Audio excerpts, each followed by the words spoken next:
Good evening and welcome to Different Perspectives. I'm Paul Ndiho coming to you live from Washington.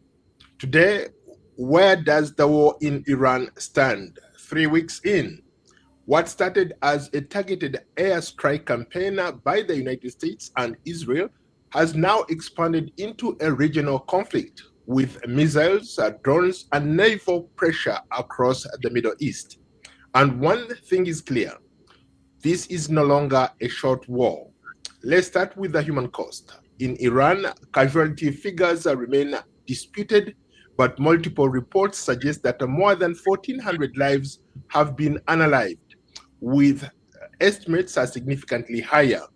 In Lebanon, close to 1,000 lives have been lost, and hundreds of thousands are forced from their homes. In Israel, Iran missile strikes have resulted in civilian lives lost as well, despite advanced air defense systems. And for the United States, at least 13 service members have lost their lives, with many others injured. So on all sides, at least we've seen some casualties. The human cost continues to grow. Militarily, the United States and Israel still hold an advantage in the air. Thousands of strikes inside Iran's naval asset damaged or destroyed, command structures targeted. But here is the key point. Iran is still fighting back. Over the past few weeks of the war, Iran launched hundreds of ballistic missiles and hundreds more drones. And even with high interception rates, some are still getting through. This is not a clean military resolution, just like some analysts have suggested. It's a war of attrition. This is also no longer just about Iran and Israel. Missiles and drones have reached or crossed to Iraq, Bahrain, the United Arab Emirates, Qatar, Saudi Arabia, and parts of the West Bank. Then there is the Strait of Hormuz, one of the most strategic waterways in the world. A significant portion of global energy flows through that narrow channel. Right now, traffic has dropped dramatically, not necessarily because of a formal blockade, but because of risk. And this is the beginning to impact our energy markets around the world. The question we are answering tonight, or we are watching, are we watching the early stages of a broader war, or World War III, like some people have called it? To help us break this down, we are joined by three distinguished guests. Shekua Nyaketo, a journalist based in Saudi Arabia, and a veteran journalist Abdul Shakur Aboud. Later on, we'll be joined by Dr. Edgar Gitua, a security and diplomatic expert at Strathmore University in Nairobi, Kenya. Gentlemen, welcome to Different Perspectives. Thank you. Thank you very much for welcoming. Thank you very much. I guess let me start with you, Shekua Nyaketo. You are right now in Saudi Arabia. Maybe set the stage for us. How are things unfolding where you are in Saudi Arabia? Thank you very much, Mr. Paul. And it's my pleasure to be here, and also my pleasure to meet Abdul Shakur Aboud here. And as you have just reported and talked about the situation right here in the Middle East, and especially in Saudi Arabia, the situation is it's very okay and very calm right now. It is just that the Middle East is actually affected badly from this continuous war between Iran, America, and Israel. And every day, the cities, the capitals of Middle East countries, especially the GCC countries like Saudi Arabia, Qatar, Bahrain, and UAE, they are receiving missile attacks, ballistic missiles, and also drones attack. Just last night, so many ballistic missiles and drones were sent to Saudi Arabia, but they're intercepted by the Saudi Arabia defense. Shekua, you have been observing and following the latest developments in that part of the world. You've done some extensive work as well on that part of the world. Bring us up to speed. What are you reading? What are you hearing? Yeah, thank you very much for inviting me. The situation, as we all know, and as you said, it's widening, and it's creating a situation where people are starting to get worried. Where is this war going on? Here in the United States, we know that the Trump government is faced with a lot of challenges. It's becoming obvious that there is a big division in the MAGA movement. People are not really for the war. Some are trying to find ways and asking Trump. I heard there's discussion to try to see whether he can get an off-ramp, but he is not really swayed up to now. But the other part also, he is very angry that NATO members have refused or are resisting joining the war, especially his call for them to help open the Strait of Hormuz. So the situation for him is quite difficult. But as we see in the Middle East, there is a lot of pressure for wanting the war to end, especially pressure to stop the war in Lebanon and stop the attacks on Iran. The GCC countries had a meeting this week and have called for peace in the region and call for the end of the war. And we have seen that Mr. Erdogan, President Erdogan of Turkey, has taken the role of trying to be a mediator between the three parties, Israel, Iran, and the United States, stating that he started talking with all those three countries to see ways of how to end the war. So the situation is creating also an economic crisis. We are seeing gas prices going so high. We are seeing that people are wondering and starting to worry that the inflation is going to go over the board. So we are waiting to see what will happen after the third week now.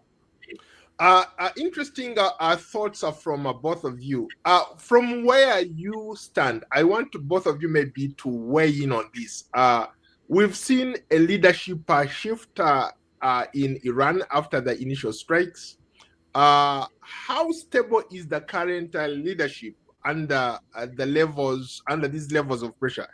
For example, if you care to explain maybe what the mosaic kind of leadership means, where they have decentralized their leadership structures almost to 31 nucleus or independent governing structures. If you can explain that to the audience, I think that would be great as well.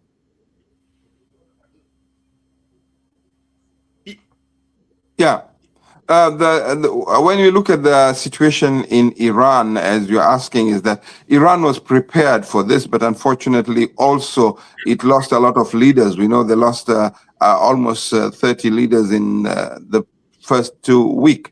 But the structure is very difficult to understand because they have different layers of leadership, as we understand, and they were prepared. We see that as soon as the first group of leaders were killed, they already have announced new leaders to take over. So the structure of Iran looks like they were prepared. They've been preparing this for almost 30 years. They know that one day it's going to happen. Israel was going to attack. So the thing is that they have been preparing, and it looks like the leadership is still going on, although it's not very clear who is still in the leadership. We know the son of Khamenei, Khattab, is not been seen in public since he was nominated, but we see other leaders, the Minister of Foreign Affairs, who was out of the country when the war started, talks a lot to the media. We have seen the president moving around. So still it's not clear, because it's a war going on,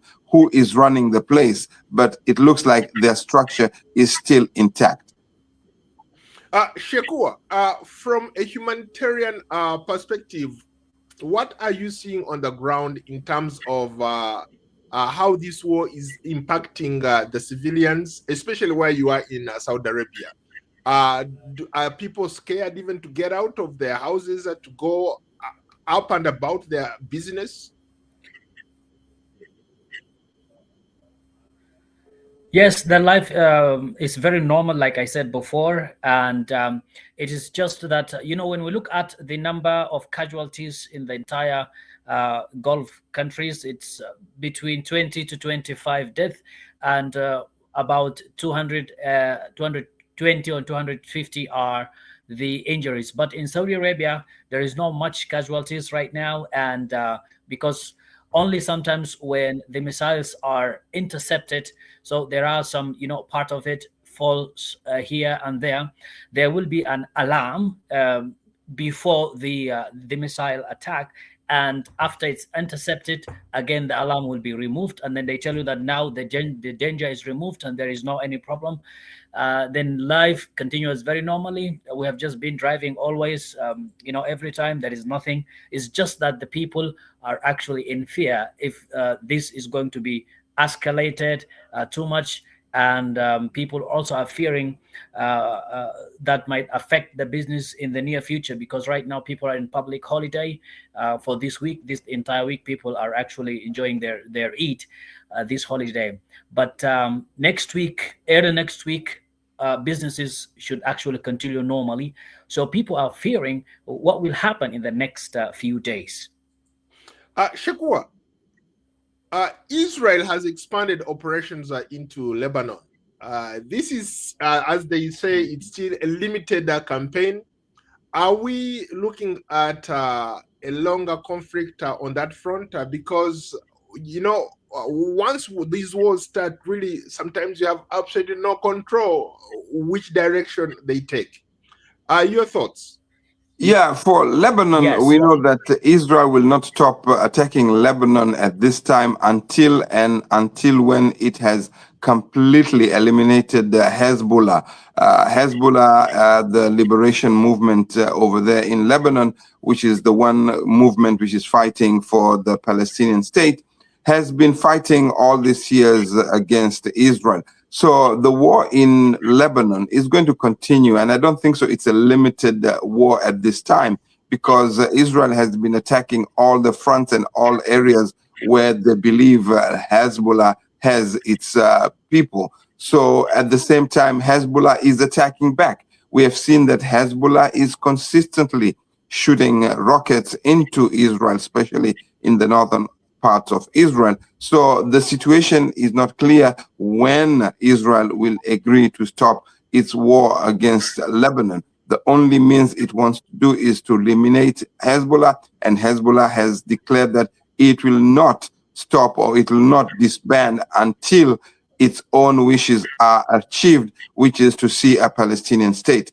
So the issue of Israel and Lebanon is going to continue as long as this war continues, as long as we don't see any peace efforts taking place.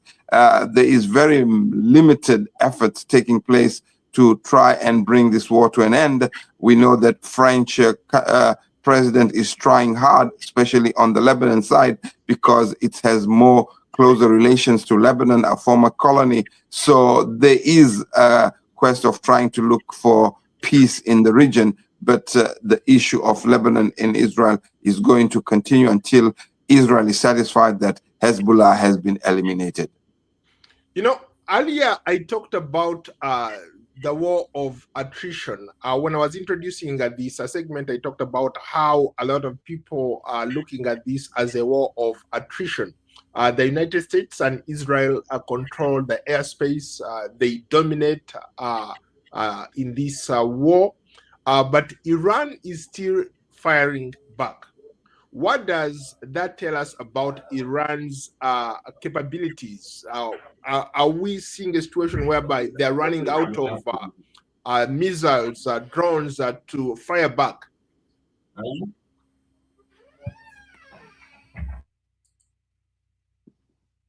Any one of you can take it on.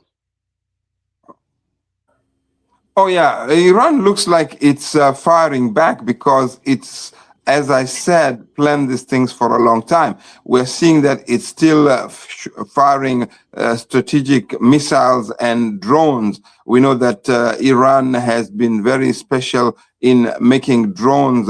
Iran's drones have been used in the war between Russia and Ukraine. So it has a lot of drones and missiles. But as experts are saying, the number of drones and missiles being fired from Iran has reduced drastically. But that doesn't mean that it has been running out of ammunition. The thing is that the areas for firing the rockets and firing the missiles have been destroyed by Israel and America. And as we know, President Trump has said that they have completely finished the capability of Iran making nuclear bombs and making missiles. So we don't know what is happening, but we have seen also that Iran has been firing its missiles from underground. So Iran is well prepared for this. It has enough. It's not sure how much it has, because even we are talking about Israel talking about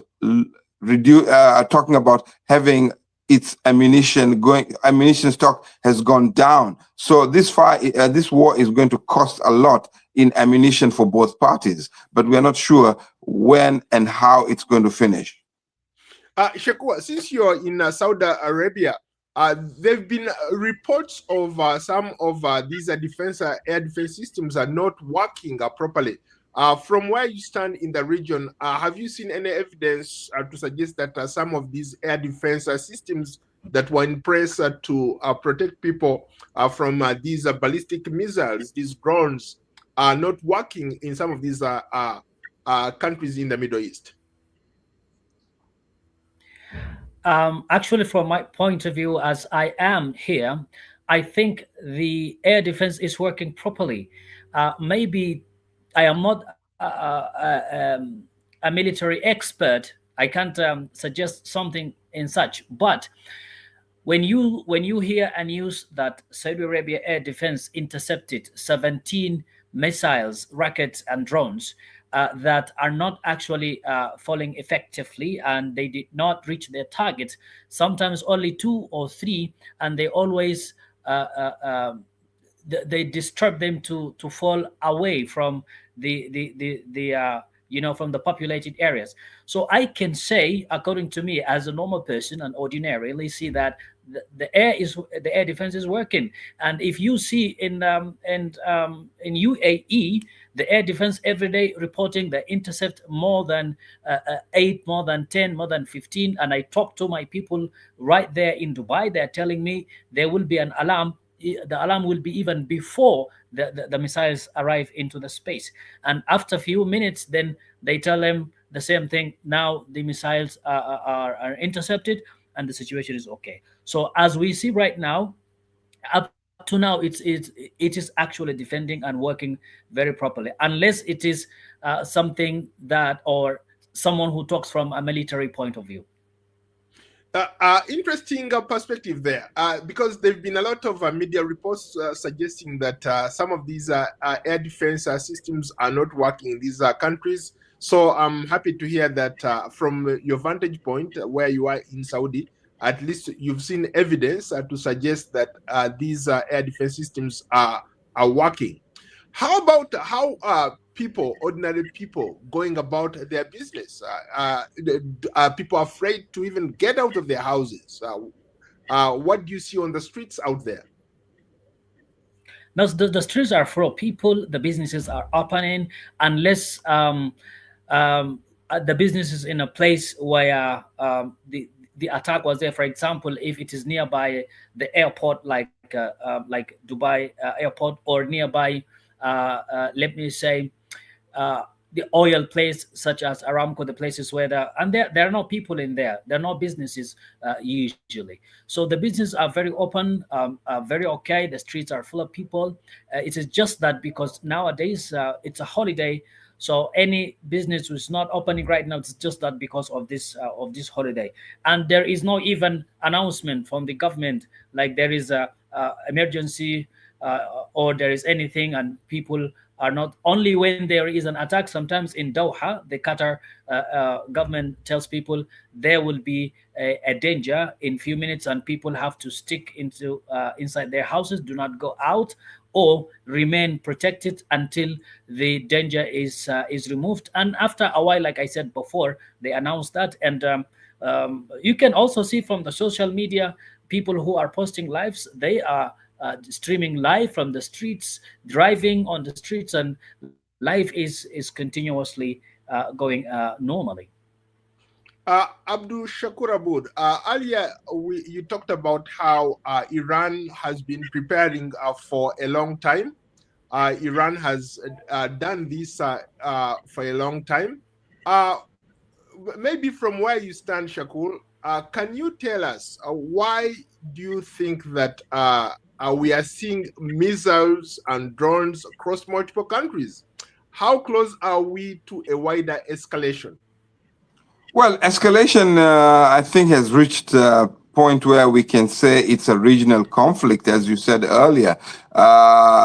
Iran has said and has repeatedly said that once it is attacked, it's going to attack all American and Israeli interests in the Middle East. And we know that America has invested enormously in all the Gulf states and Arab countries. And so Iran feels that it is its right to attack the nearest target it can reach in America, and that is its interest. And specifically, we know that Iran is targeting oil and targeting military installations, American military installations in the neighboring countries. And that's why it's spreading the war. It's saying that it's its legitimate right to protect itself. And it's attacking all the oil installations we have seen, the refineries in Qatar, in Bahrain, in Iraq, in Saudi Arabia. And this is what is creating an economic crisis right now.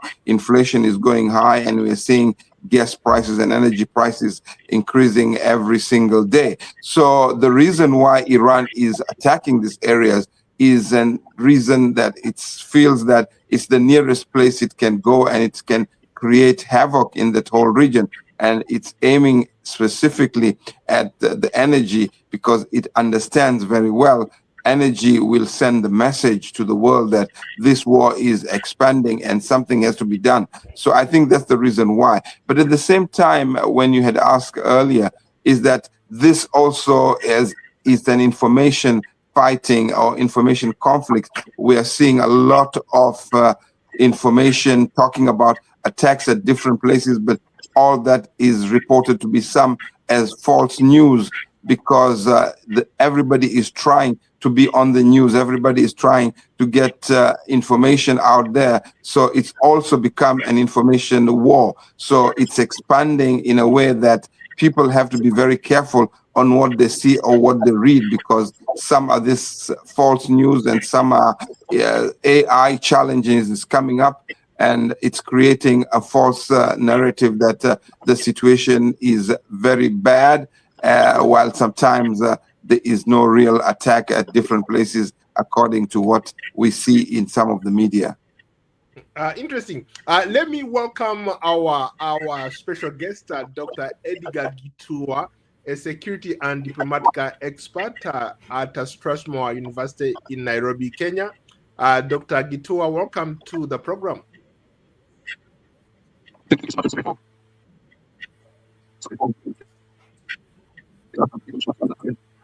Hello? Dr. Edgar, we can't hear you. We can't hear you. You're muted.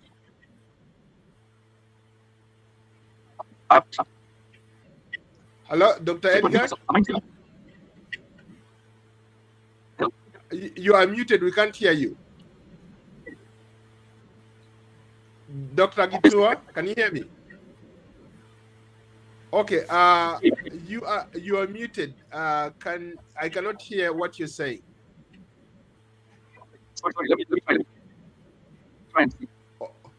Okay. Okay. Let me go back to both of you.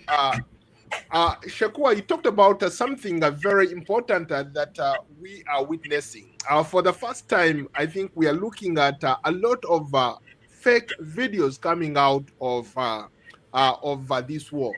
For example, there was this circulation on social media that the Israeli president, Prime Minister Benjamin Netanyahu had been killed. There was a lot of social media posts suggesting that he had been taken out. But yesterday, he gave a press conference and he was alive. Hello, Dr. Edgar Gitua, can you hear me? Hello? We are still having maybe what you can do, log out and log back in. He did Restart. that. Okay. Hello, Shakua.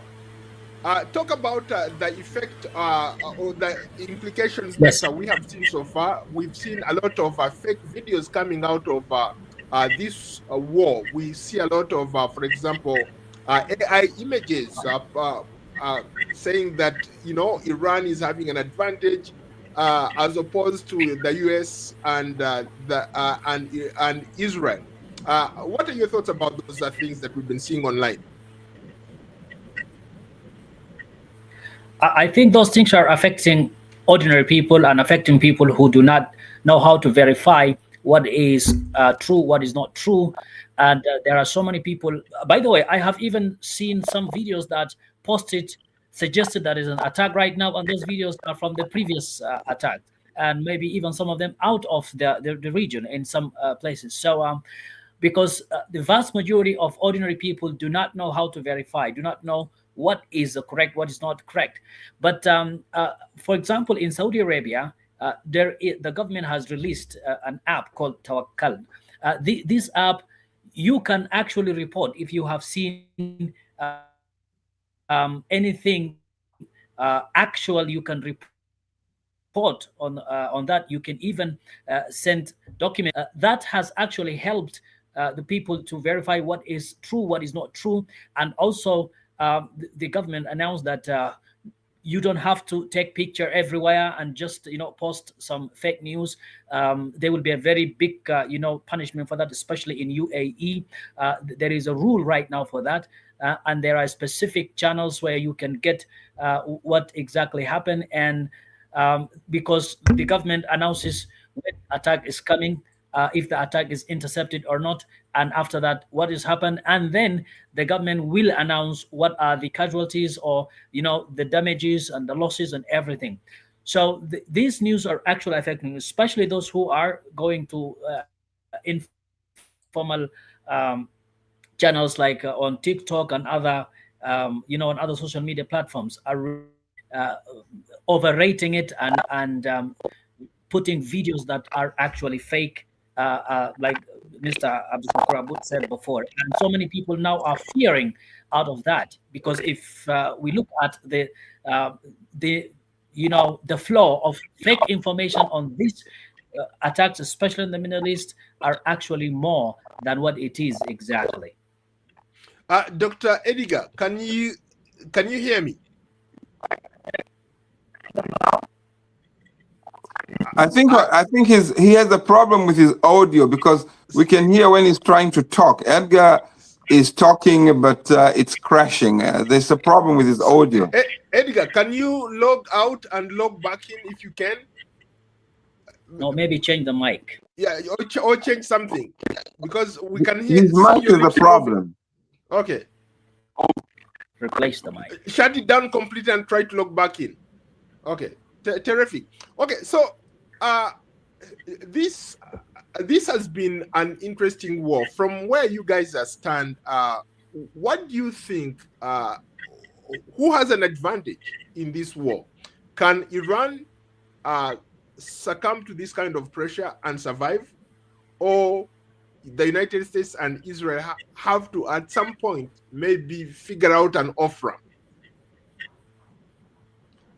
I think an off-ramp is the only solution out of this. What has been seen right now is that Iran is fighting back very strongly, but I don't think that Israel is willing to stop this war. We see that it's continuing its assassination of the leaders. I just came across just now that they have assassinated the spokesperson of IRAGC, the Revolutionary Army, spokesperson Nani. And so they're continuing. I think so. The thing what Israel wants right now is to see that the Islamic revolution, Islamic government is completely removed from power, something which they are not sure what is going to happen after that. That's the main problem. But for the United States right now, what we know is that Trump is trying to figure out how to off-ramp this fight, how to end it, and he's declaring victory all over, but it's still a difficult point. As we know, this week there was a lot of issues. Who dragged who in the war? Israel, the Prime Minister Benjamin Netanyahu said that he did not drag the United States into the war, while the MAGA and the United States is totally divided, believing that America is fighting for Israel. So the issue here, when you look at it, is that there is a big disparity between how and what is supposed to come out from here. Who is going to win? Iran, in a way, one can say it has been successful. Nobody expected Iran to continue for this long. You should not forget that it's fighting two major superpowers in military in the world, Israel and the United States, and it's resisting very strongly. So the only way here out is to get a ceasefire, and only way out here is to reach a peace agreement between all sides, according to what I can feel. Edgar, can you hear us now?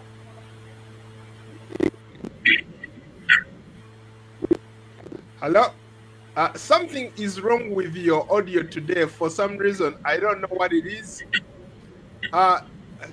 Try to use your phone or something. Edgar. Yeah, let me try my phone. Oh, yes, he's okay. on. He's on now. You're on. We are All right, on. okay. We can hear you. It's okay now. Edgar. Hello? You can hear me now? Yes. Perfect. Hello, Okay, can you hear me now? Yes, we can hear you. Okay, so Edgar, let me welcome Edgar. Edgar Gitua is a diplomatic and security expert at Strathmore University in Nairobi, Kenya. Welcome, and sorry about the technical challenges that you are experiencing. Yeah, sorry so much. Sorry for that, and I'm glad to be part of your show. Thank you so much. Very good. So we're talking about, maybe let's first come to you since you're just joining us. Give us your assessment. We are 3 weeks into the war between Iran, United States, and Israel. So much has happened. You have written extensively about this region. You have covered this region so well. How are things looking from your point of view?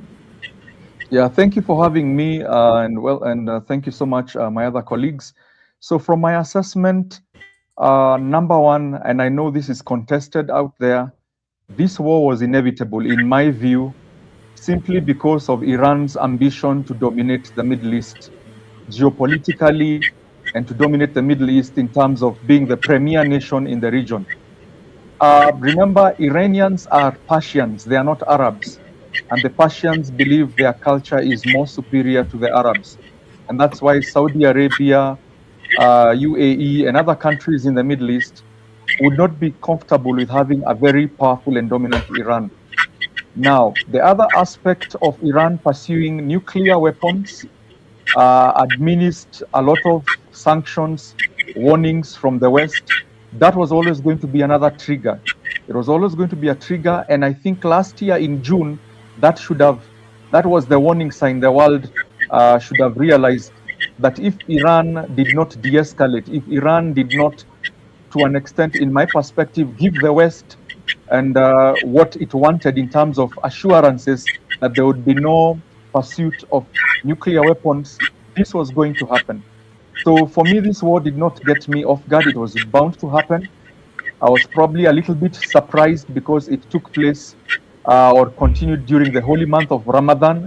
So I really felt maybe to an extent, I don't want to dictate to any country when it's the best time to fight, but I thought during the month of Ramadan, that was a very sensitive time to conduct the war.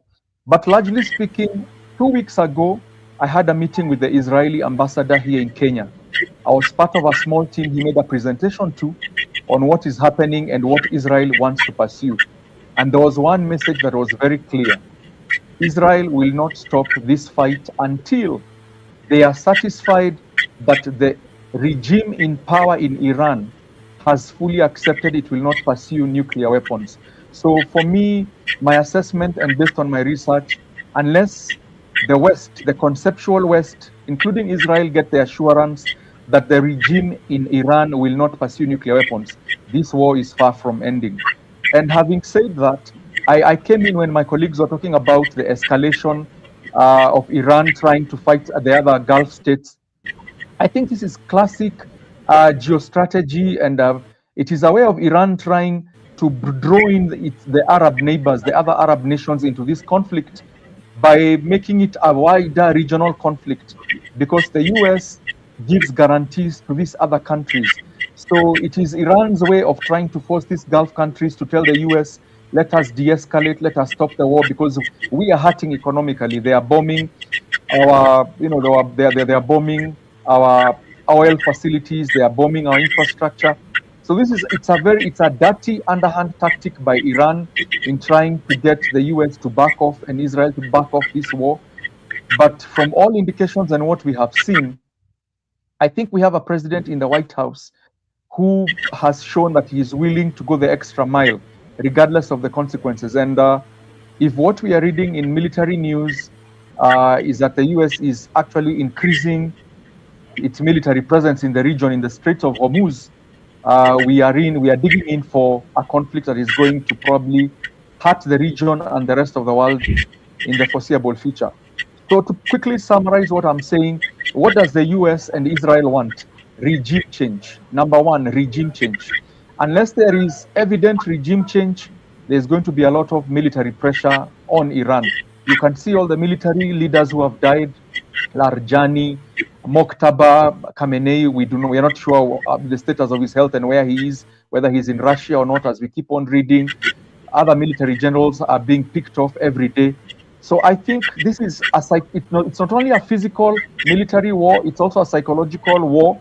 The message being pushed out there is that whoever takes up the reins of leadership and power in Iran, you had better be willing to have a different ideology from the regime that is being fought.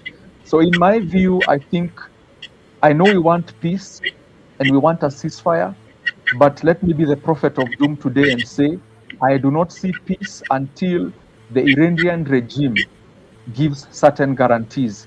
And I do not know whether they are willing to give us certain guarantees without losing face. Yeah, thank you. And that's what I'd probably have to say for now. Let me do a quick follow-up. You just brought up some interesting angles to this conversation. One, you talked about the issue of nuclear supremacy. Israel and the United States have absolutely, under no circumstances, said they are not going to allow that to happen.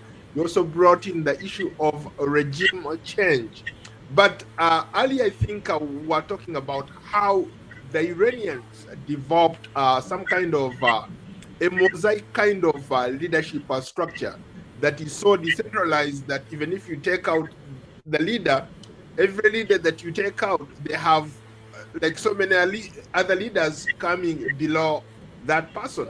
So could we see maybe this escalating into something that, or going even longer beyond what we have seen so far? Because so far, they decapitated the entire leadership structure, but the regime has refused to fall.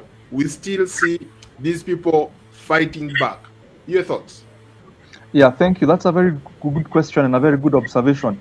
It is not easy to dismantle a regime that has, from 1979, created structures and had such a heavy grip on power. However, even without really instituting regime change, in the sense that, for example, at the worst case, let's say best case scenario for the West, is Mohammed Riza's son, the current Riza, who they're talking about being brought back and embraced in Iran. And I don't see that happening very easily. But we could have some moderates within the Iranian regime, even if they're within the Ayatollahs, even if they're within the ruling class, the mullahs, the IRGC, within the security structure. It is very possible for the current regime, out of survival, to decide, you know what, for the sake of our regime surviving and without opening a door for us to get kicked out of power, we could adopt more moderate views. We could negotiate. We could negotiate with the West and Israel and give them favorable terms. And I can assure you, right now, the biggest thing is that the nuclear guarantees. Iran right now, from research and from what I've been reading and trying to follow up, is that they already have around 400 kilos of enriched uranium, up to 60%. That means it is a few steps. When you have 90% enriched uranium, you can create the nuclear bomb you're looking for. If the Iranian regime right now, I'm giving them free advice, they could give up these 400 kilos of 60% enriched uranium as a first step. Number two, de-escalate and promise not to shoot any more missiles towards any other Gulf countries. Have a moderate leader in power. And I don't want to dictate who moderate, what moderate means. I have a feeling we could have a step in the right direction in de-escalation of this conflict. The problem, Paul, and to my other guests on the show, the problem right now is that we have a hardline Israel, a hardline America that has one key demand. We want full guarantees and assurances that Iran will not pursue its nuclear ambition. And now they have added another demand, a stop to this ballistic missile development, because Iran is very advanced in terms of ballistic missile development and drone development. So some of those demands where it becomes tricky because it's almost like you're taking over the sovereignty of another country. So it's a very delicate balancing act. What can Iran give without losing its sovereignty, without appearing like it is a puppet of the West? And what can the West agree to live with without fully de-emasculating the Iranian regime and making Iran feel like, you know, it is not a state, a sovereign state anymore? So it's a very delicate balancing act, Paul. But at least on the table, the biggest ask from the West will be, give up your nuclear weapon development program. We want a total dismantle. We want you to totally dismantle it. I think that for me will buy Iran peace. It will bring about peace in the region. It is to what extent Iran is willing to bear this cost. Very briefly, how about the people who say, for example, the foreign minister has been saying that part of what they were negotiating on was to give up those that enriched uranium. They had agreed that, according to the foreign minister, they had agreed actually to give back or to let go that enriched uranium. How would you respond to that? All right, I do not want to, I know other people have different views, but this is what I will tell them. It is very easy to prove whether what that foreign minister is saying is correct or not. Right now, in the middle of this escalation and conflict, call a global press conference and invite the International Atomic Energy Agency and inspectors from the US and Israel and tell them, come, we will open up any site you want to name, whether it's Isfahan, Fordo, Natanz, you name it. We are opening up, bring your global media, bring your global scientists. We will prove to you that we are willing to give them to you. If Iran is willing to do that, the onus will shift to the US and Israel. If Iran does that publicly and with clean and open hands, then the Israel and the US will be asked tough questions by the rest of the world. Why are you still escalating the conflict? But Iran, in the past, from my research, has negotiated, has invited the atomic agency to come in and inspect, but they will only show you what they feel they want to show you, then they hide other sites. So Iran's problem currently has been the duplicity, its mistrust. The other countries of the world do not trust Iran. Israel and the US do not trust Iran because Iran has cheated in the past in terms of what it wants to show, the inspectors where they are told, sometimes there is no cooperation. So we are at this point because of deception, past and previous deception. That's why I believe even as the negotiations are going on, by Bahrain, and Oman and Qatar, I think the West did not trust what Iran was saying. The West did not trust what Iran was saying, and that's why we are where we are. But we can change that narrative. Open up your nuclear sites, open your hands, invite the International Atomic Energy Agency, invite other neutral bodies to come and guarantee that you have given up, and you've given up all these things. Then if the US and Israel escalate this conflict, then they will be told you are doing this in bad faith. But until we get to that point where we can build mutual trust, we will keep on having these issues between Iran and the conceptual West. We seem to be having a lot of people watching us. As I can see on my end, we have up to 500 people watching us live. Let me give them a quick shout out. When we come back, we'll talk about the Strait of Hormuz and why this significant part of the world is generating a lot of buzz. But first, if you value these kinds of conversations that go beyond the headlines, follow us on YouTube, X, Facebook, Instagram, TikTok, LinkedIn, Spotify, and Substack. Just search for Paul Ndiho or Different Perspectives. And of course, if you value independent journalism like this, scan the QR code or use the links in the descriptions below to support different perspectives. You can donate using your Visa, your MasterCard, your PayPal, Cash App, or Zelle to support this kind of work and these kinds of conversations. Today, we are talking about one of the biggest topics that the world is witnessing, the war in Iran, between the United States, Israel, and Iran. And my guests are Dr. Edgar Gitua, a diplomatic and security expert based in Nairobi, Kenya, Shekua Nyekeito, a journalist and activist based in Saudi Arabia, and Abdul Shakur Aboud, a veteran journalist who observes and has also covered this region extensively. And to you, all our fans, we appreciate the support and the feedback that you're giving us. Back to the conversation, gentlemen. If this conflict continues, and any one of you can take this up, what does this mean for humanitarian conditions across the region? Paul, before you continue to that question, I would like to argue what Edgar talked about, putting the context of the nuclear discussion, that the West is not trusting Iran. I think the issue here, we should put it very clearly, it's more like Netanyahu not trusting Iran, because Netanyahu and Trump are the only ones who are not trusting what Iran is saying, because we understand the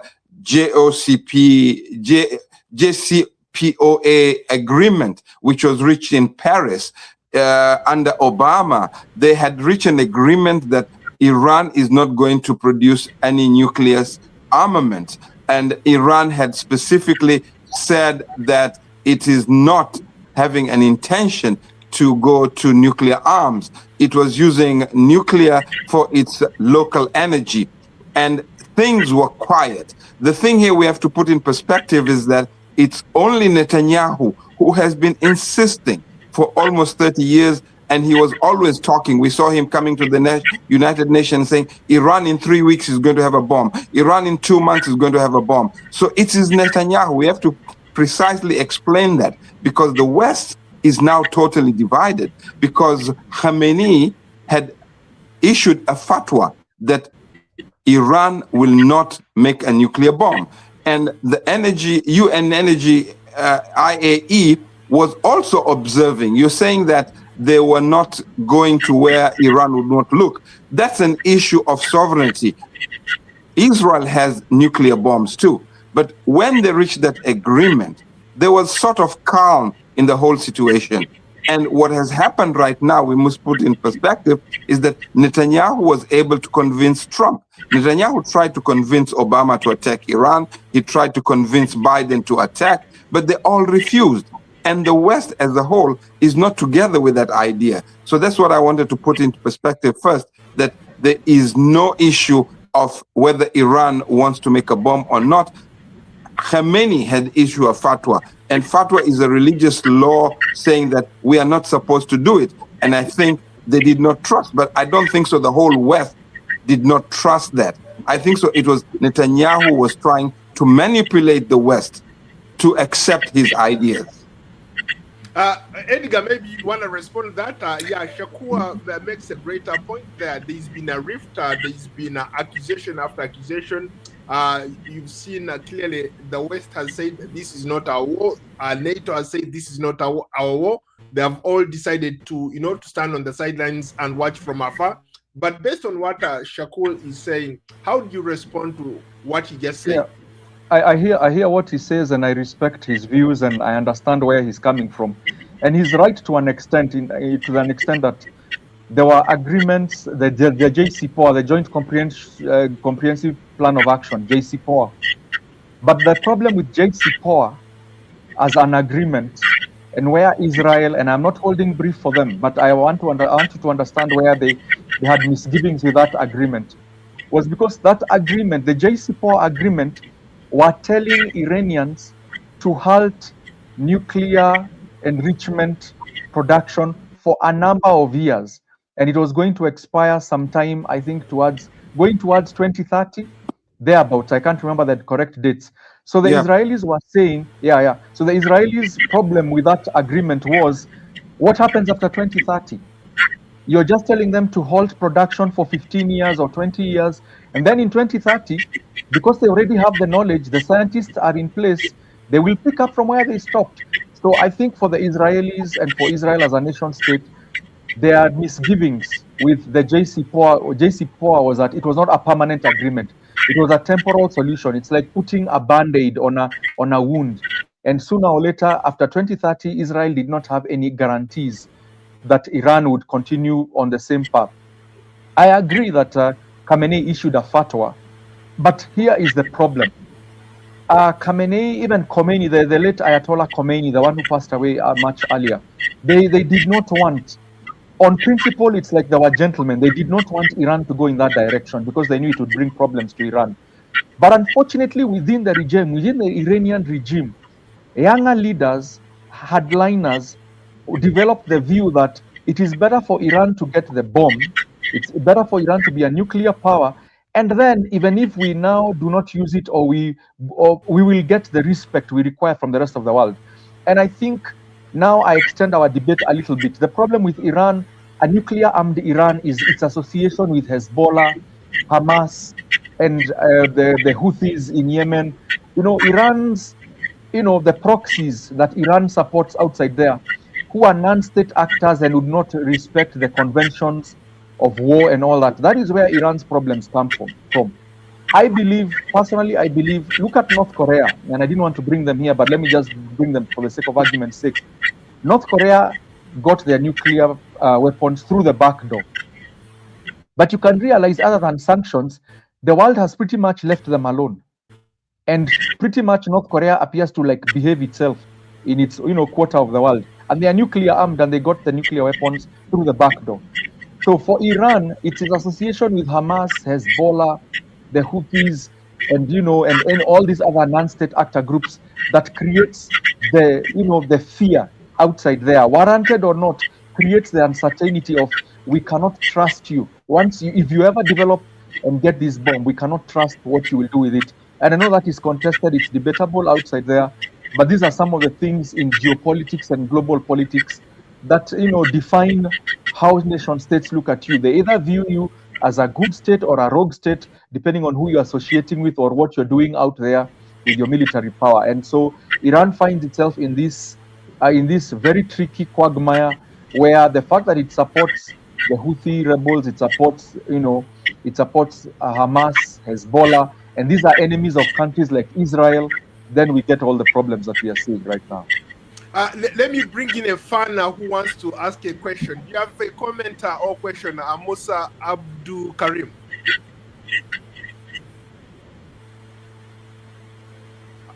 Musa Abdul Karim, do you have a question or comment?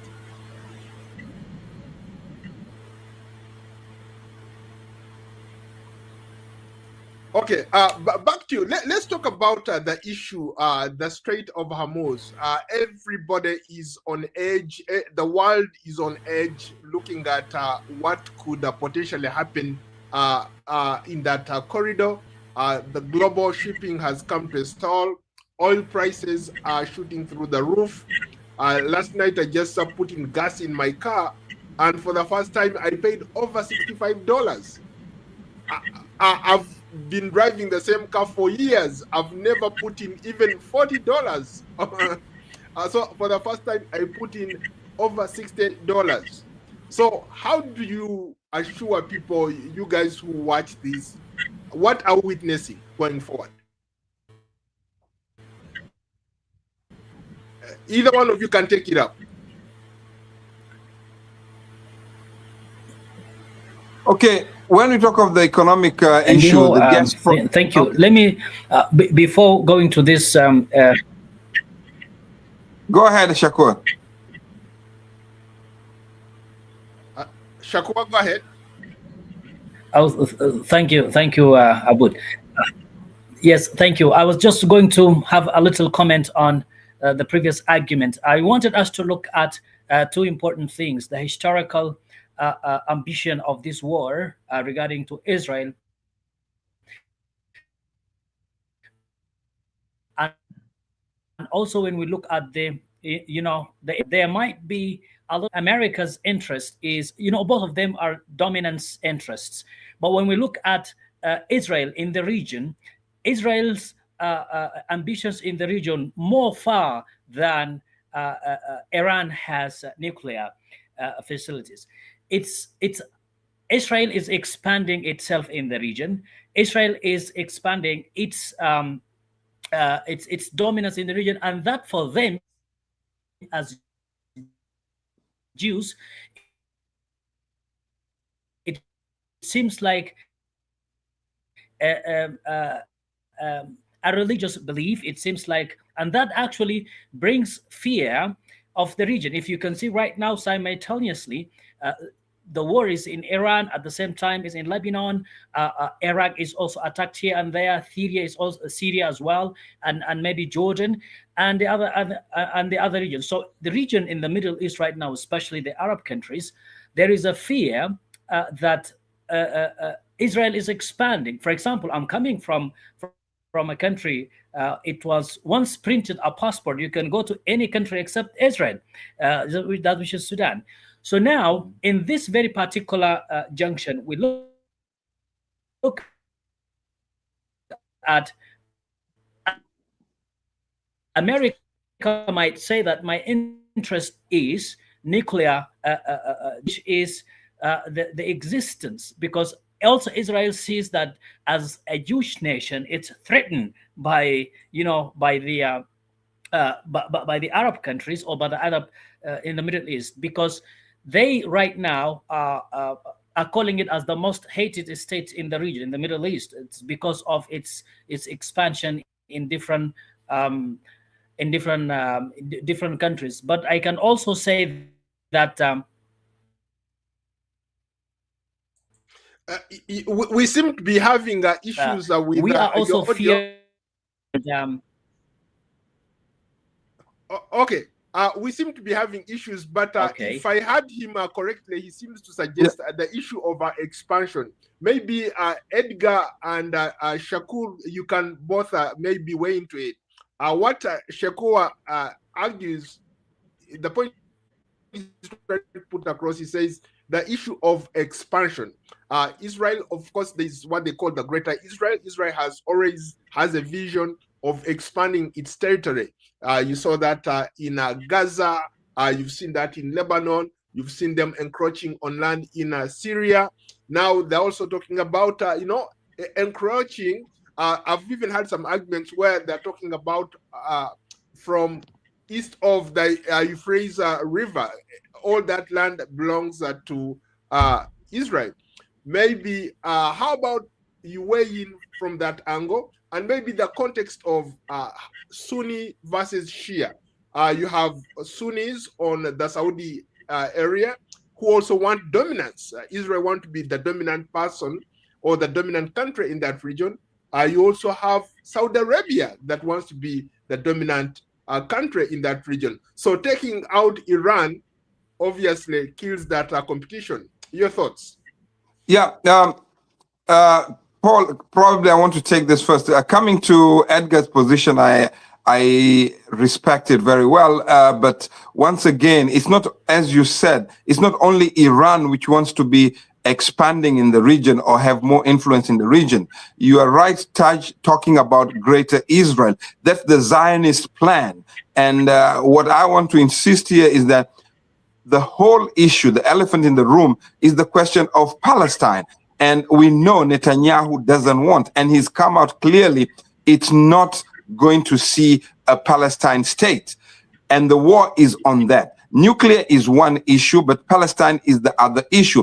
And Iran is the only defender of Palestine rights compared to all Arab countries at this point. So the issue of Iran wanting to expand or Iran having influence with Hezbollah and Hamas, it all comes from the fact that Hezbollah and Hamas are fighting for the rights of a Palestinian state. And that's where we are having this issue. The issue of Iran supporting Hezbollah, supporting the Houthis, supporting the Hamas on one side is because of Palestinian state. Supporting the Houthis in Yemen is the question of Shia and Sunni, which we are not so which is another issue totally apart from that.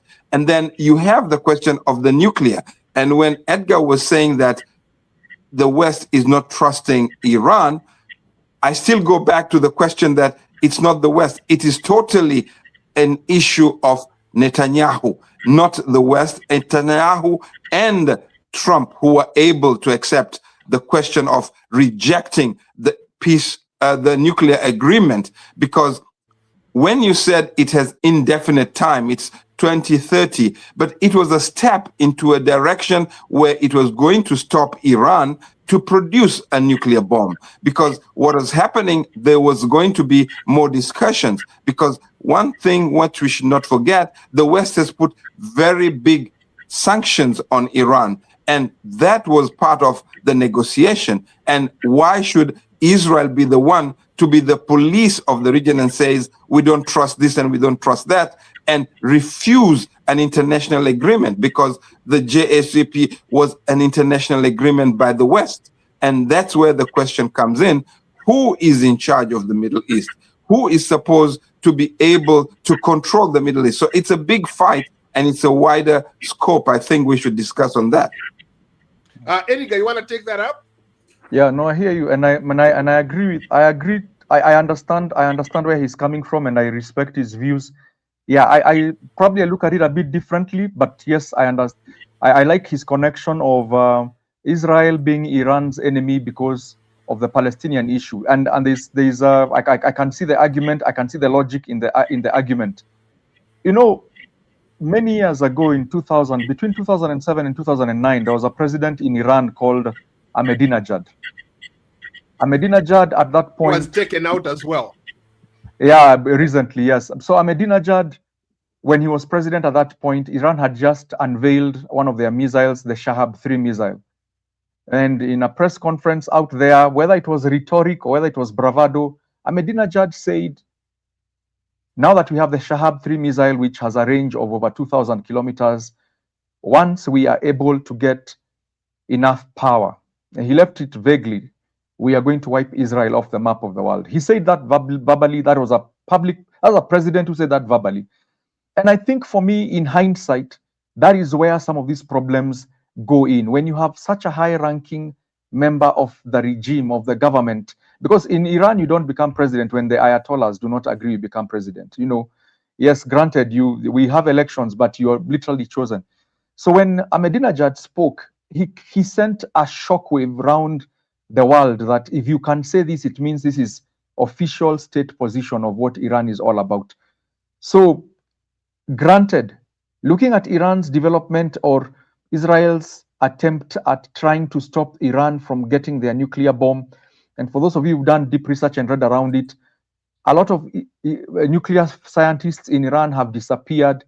You know, a lot of underhand tactics have been put into place in trying to stop the Iranian regime from coming up with a bomb. All right, a lot of effort has gone into that, and you can realize as now things were escalating, and granted, with now spies and Iranian, should I call them Iranian opposition and or Iranian dissidents giving out information on what is really happening within the regime, we reached a point whereby a picture was painted to the world that Iran is on the threshold of getting the nuclear bomb. What proof do me and you have seated in this show? We may never have any concrete proof, but the countries that are claiming we have the proof, Israel and the US saying we have the proof, and acting on it, all right, negotiations being done, and Iran saying we're willing to give up all this. For me, I still insist, and I still advise the Iranians, it is very easy, in my view, to put an end or to de-escalate this conflict. Open your doors. Violate your internals, violate your sovereignty, open the doors. And I know outside there, people are making comments to the extent, who are we, or who is Israel, who is the US, to dictate to other countries how they should live? There are global norms. There is the Nuclear Proliferation Treaty, the NPT. Let Iran recommit itself to this treaty. Let it open its doors. Let it show the rest of the world, this is where we are, and this is what we are willing to give up, or these are the guarantees we are willing to give the world. And I have a feeling that is a step in the right direction of having good faith. But bigger Edgar, conflict, Edgar, yes. Israel has nuclear weapons. It has never admitted that it has nuclear weapons, and it has Yes. never even allowed nuclear inspectors into the country. Yes, correct. I hear you loud and clear. They got their nuclear weapons way back in the 80s, 1986. They have the Dimona nuclear facility. There was a gentleman called Vanunu who came out, even took pictures and went and showed the rest of the world. That's when the world knew that Israel was a nuclear power. But the issue is it the possession of nuclear weapons that is the danger, or is it how your regime or how your country behaves that becomes the danger? And I think here we are now getting caught up. We have now, it is a clash of civilization. It is a culture. It is an ideological fight. Remember the Israel-Palestinian issue that we keep on coming back to. We can trace it back. It's a millennial conflict. In peace and conflict studies, we call it's an intractable conflict. We cannot solve it day and night. I can assure you today, even if the state of Palestine was created, even if Israel agreed and the state of Palestine was created, and they got the state of Palestine with full rights and privileges admitted into the United Nations, that will not end the Israel-Palestinian conflict. This goes deeper than just land. It is ideological. It is literally, you could almost say it is in their blood, because these are, it is birthright. It is about who is supposed to be here. And once we get into those contested areas, we will never get right or wrong. Everybody will be right in their own sense, and we will never get an end to the debate. So for me, I believe, coming to the context of what we were talking about, yes, Iran supports the Palestinian cause, and of course that has angered Israel. Hamas and Hezbollah have not helped. Okay, so Israel sees Hamas and Hezbollah as an existential threat to their security, and if it knows if we cut off Iran, we are going to deal with Hamas and Hezbollah, so be it. So they continue fighting along those lines. For me, de-escalation, if we are trying to now talk about de-escalation, for me, I think it is Iran stepping out and giving these guarantees, opening it up its doors, letting people come and actually see we do not have any intention of creating nuclear weapons. And there are nuclear scientists neutral nuclear scientists from all over the world who will verify that. Then at that point, if Iran and the US still continue, then we will know there's a different agenda here.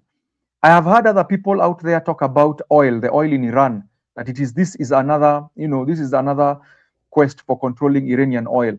For me, that is neither here nor there, because we can always find out. We will. I mean, time will tell whether that was the end goal. So for me, nuclear weapons for me is the trigger to this conflict. Iran's pursuit of Iran's nuclear ambition for me is the trigger for this conflict, and for me, it is going to be also what is going to take to bring about peace in this conflict. If Iran will prove to the rest of the world that we do not have any such intentions, then all this pressure will be piled on Israel and the US. Leave Iran alone. They have proven to us they are not after weapons of mass destruction. Then at that point, Israel and the US will not have any say in trying to effect regime change, because it's the Iranians who decide for themselves the government they want to lead them. It is for them to decide the leaders they want to elect into power. So for me, I'll leave it at the nuclear weapons. That is where my argument stops. Very briefly, we almost are out of time, but I want you all to weigh in on the issue of the Strait of Hormuz. Global shipments, whether it's oil and other goods and products, are stalled, are stuck on the Straits of Hormuz. Let me get your thoughts on that as well. Yeah, as I close out, on the Strait of Hormuz, definitely 20% of the global oil passes through there. So it is a very definite, it's a very geostrategic location. Geopolitically, it is one of those locations that everybody is worried what happens there. The US is now in a catch-22, is now in a very difficult position because it cannot be able to defend the Strait of Hormuz effectively. And the Strait of Hormuz is very close to Iran. I mean, the Iranians, if they decide to really create havoc for the world, it is very possible to do it. So here is my suggestion, and here is how I look at it. Iran is losing as much as it is hurting other countries, because it also cannot make its exports, its oil exports are also getting, derailed. So Iran deciding, and I've listened to some of their threats about what they can do to the Straits of Hormuz. If Iran decides to close the Straits of Hormuz militarily or whichever way, it is also going to suffer. Remember, its economy is already under very heavy sanctions.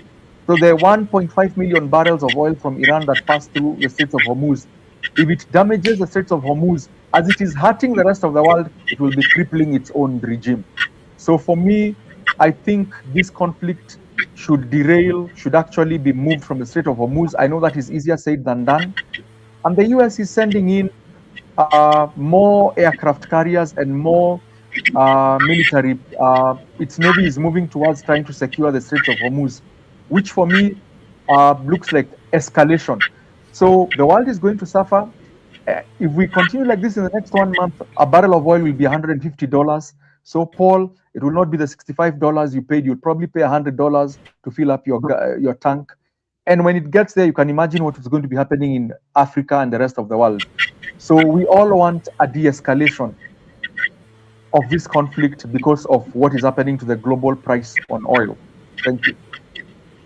You guys want to weigh in as well? Okay. Shakur, I thought you want to say. For me, I think it's true. The question of Hormuz is very important in all this, and that's why Trump is suggesting more military around there. But one thing is that Iran is controlling there, and as far as information is coming, yes, it is suffering, but it's allowing its ships to go through. So we will see how it go on. But I agree, de-escalation is the only way to come out of this. But at the end, I wanted to conclude is that this war, although it is the nuclear issue, but it was on a false base, and it was declared by many countries that it was an illegal war against Iran, started by Israel and the United States. And without a peace agreement, without stopping this, yes, we are going to see life and inflation going very, very high. Shakur, very briefly.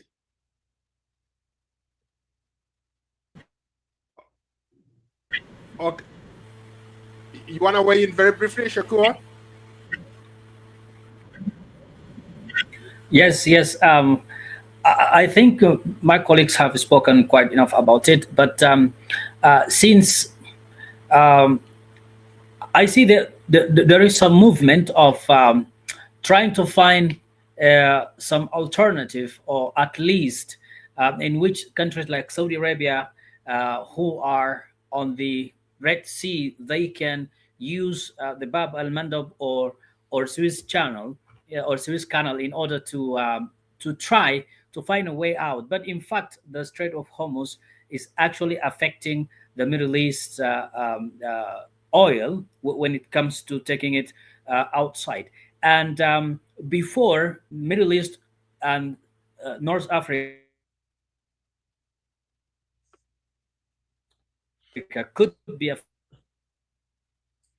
affected, I think the Europe and America, especially Europe, is actually using said Iran will lock itself, um, with having no chance to take its oil, to take its gas out. That will be a problem. Um, Locally in the region, just few days ago, one of the official Qatari government said that Qatar will need at least 1 month to operate normally in terms of gas production and oil production as well. And today, Iran has threatened again it is going to actually Khema facilities. So that is actually bringing the Strait of Hormuz into the subject, and it is the main conflict right now. Iran sees that Strait of Hormuz is a very big power for them to use it in order to mobilize, mobilize the world, people who are affected by that. Because if I am in North Africa and I see that I will be affected in terms of oil, the oil will go. I will mobilize that the Strait of Hormuz to be open and otherwise. So hopefully, we hope that this war is so that we can see. And the Arab countries right now, they are in public holiday for Ramadan. After 1 week, life should continue normally. And by the escalation I see, maybe there will be, the holiday will not be very happy when people are coming back to their businesses. Edgar, you have the last word. Is there any real opening for diplomacy right now, since you are the diplomatic expert here? Or has this conflict closed that door entirely? No, I think you never really close. You'll always hope. As diplomatic experts, we always have hope. We always are praying that we give dialogue a chance. And sometimes in dialogue, in negotiation, when you're doing negotiation, you need to negotiate in good faith. That is usually the basis of it. You need to have trust. So the big question here to ask is, are the Americans, Israelis, and Iranians willing to sit on one table and put all their cards on the table and negotiate in good faith? That would be the big question, because it's very easy for the dialogue that Bahrain and Oman that had been done, that had been started, had progressed very well, if at all it had been allowed, given a chance, and in good faith, for the fruits to be realized. So for me, I think let's give diplomacy a chance. I don't want to be the prophet of doom to say that there is no hope, that we're not going to end this conflict. In Africa, we have a saying that there is no rain that rains and it never ceases. All types of rain sooner or later come to an end. All right, there is that African saying, and on that we now want to export to the rest of the world that even this conflict will come to an end. We're just hoping it will come to an end sooner than later, because of what we've discussed with my colleagues here, the oil prices, the cost of living, just the damage to infrastructure, just the humanitarian suffering that is occurring out of this war. So, I mean, human beings in the 21st century, we should resort to better means of solving our problems other than resorting to war. That is where we hoped we would have reached by now. So I still believe the diplomacy can be given a chance, and that people will negotiate without making unnecessary demands and negotiate in good faith. Thank you. Well, gentlemen, thank you so much for your time. It's been an absolute pleasure. If you guys don't mind, stick around for a minute until I'm able to uplink this stuff. So if you don't mind, stick around for a minute. Okay? Thank you, Edgar Gitua. Thank you, Shekua Nyeketo. Thank you, Abdul Shakur Abud. It's been a pleasure talking to you all. If you value this kind of conversation that goes beyond headlines, make sure you follow us at Different Perspectives across all media platforms. We are on YouTube, X, Facebook, Instagram, TikTok, LinkedIn, Spotify, and Substack. Just search for me, Paul Ndiho, or Different Perspectives. Again, if you believe in independent journalism, scan the QR code or use the link in the descriptions below to support our work. Your donation, you can donate with your Visa, your MasterCard, your PayPal, Cash App, or Zelle. Your support goes a long way to allow us to bring you this kind of content to stream live. And obviously, we cannot do it without your help. Thank you again. It's been a great conversation. For now, so long from Washington. Thank you.